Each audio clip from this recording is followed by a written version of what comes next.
George Floyd's death has reignited national outrage over systemic racism and oppression plaguing the African American community. Many non-Black Americans want to stand in solidarity, but don't know how to properly be an ally.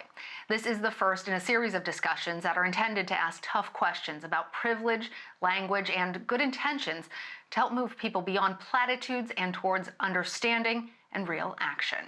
I come to this discussion with full humility. I am not an expert on this, and we understand that there is a real raw nerve that has been exposed in America, and that is why I am bringing in Dr. Rahsaan Harris. He is the CEO of the Citizens Committee for New York City, and the former CEO of the Emma Bowen Foundation for Minority Interests in Media.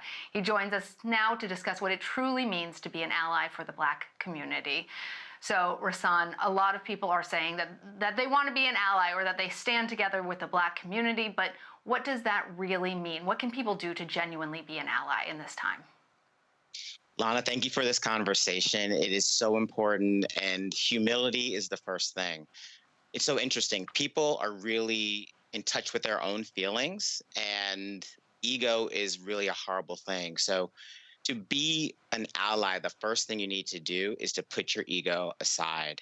Uh, Good intention is a wonderful thing, but ultimately, people worried about saying the wrong thing, feeling a lot of shame, making the issue about race about them and how good they are, is putting the focus on the wrong thing. And so, the first thing an ally does is listen.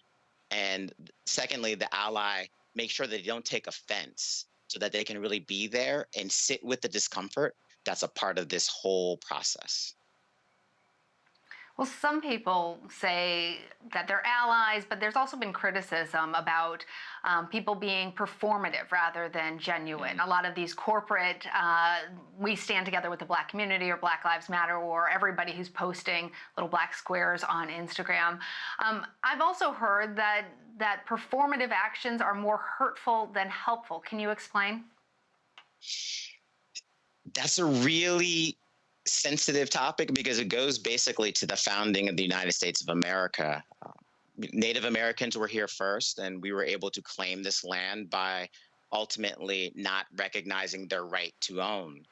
America built its wealth by using enslaved people as free labor to build the industries and to build our country and our great wealth. And so, because of that guilt and because of that shame, and we haven't really had a reconciliation, a healing process, we've had little gestures. Martin Luther King holidays, great. People feel fantastic about that. Folks felt great that President Obama, the first Black president, regardless of whether you were a Republican or a Democrat, you felt great about that. But it sometimes is like putting wallpaper over rotted sheetrock in a house. If it's corroded, you can make it look beautiful on the outside, but underneath you need to get to the real issues. So gesture saying, I don't see race, I'm colorblind, actually says that I don't see you. I don't see the struggle of your people. I don't recognize what happened historically here in the United States. And it makes it really hurtful. If someone goes to a website for a company that says, I stand with Black people, but then you look and see all the senior management is white and you recognize there's really no true diversity in the organization, you recognize it's just platitudes, it's not really action. Well, Rahsaan, when you're talking about the language, one of the common things that people have debated, and it's become a partisan issue, is this concept of Black Lives Matter and that phrase, and other retorting with all lives matter. I know why that's offensive, but there are a lot of people who still don't understand why responding to Black Lives Matter with all lives matter is so painful, particularly in this time period. Can you explain that? So one of the reasons why I'm wearing an NYPD sweatshirt, even though it's tremendously hot and humid, is because I want to recognize the fact that one can say Black Lives Matter and also not be against law enforcement. You can say Black Lives Matter and still love your country. You can say Black Lives Matter or take a knee during the anthem and still be very patriotic. All lives matter is offensive because it's almost akin to saying all houses matter. Someone has a hose and they were to put out a fire for a house that's not on fire.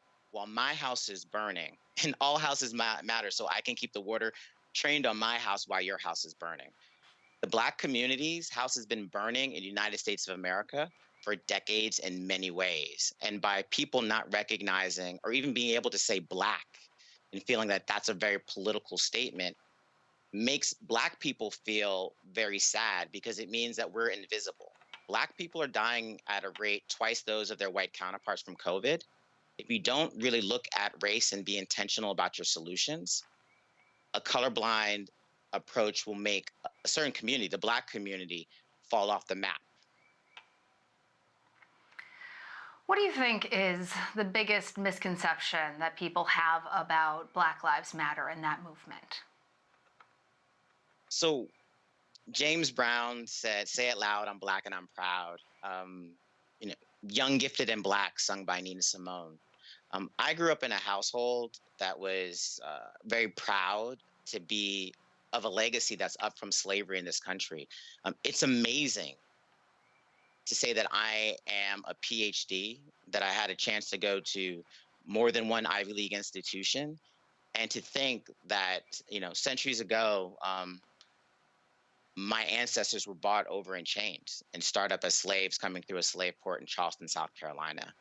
And so there's a pride in being able to overcome and be resilient as a Black person and be able to say, I'm Black and I'm proud. Saying that you're Black is a beautiful thing. Unfortunately, Blackness is associated with violence or being ignorant or not being educated, being poor. And Black is so much more than that. And by saying Black Lives Matter, it puts attention to the fact that all individuals matter because of their individuality, and putting a light on how special you are as you're Black, how special you are if you're Latino, how special you are if you're from the LGBT community. It all matters. There shouldn't be an oppression Olympics. We all matter, but sometimes you need to be intentional about what you're talking about to be able to solve a problem. Well, that is just the very tip of the iceberg. As I said, we are going to continue having this conversation, and I invite people to reach out to me directly at Lana Zak to tell me your questions, and we're going to have you back on again, Dr. Rahsaan Harris. Thank you. Thank you, Lana.